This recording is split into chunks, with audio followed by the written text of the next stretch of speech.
নমস্কাৰ, এটা ৰেচিপি লৈ আহিছোঁ। নহৰু তাৰ কাৰণে মই লৈছোঁ মচুৰ দালি অলপমান তিয়াই, 2টা কাঁচকল, 4টা কেঁচা জলকীয়া, অকণমান তিয়াই থোৱা তেতেলী, মান ধনিয়া আৰু কেইটামান নহৰু গুচাই লৈছোঁ। লগতে মই 2ডাল নৰসিংহৰ পাতো লৈছোঁ।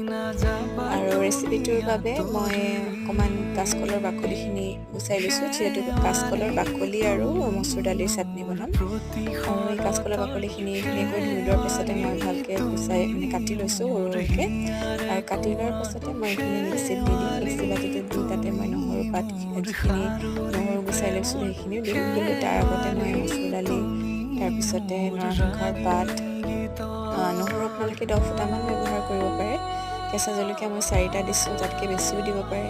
মান ধনিয়াৰ পাত দিছোঁ, তেতেলী অলপমান ৰস দি দিম, আৰু লগতে অকণমান মই নিমখ দি দিছোঁ। আৰু এয়া ৰেডি হৈ গ'ল।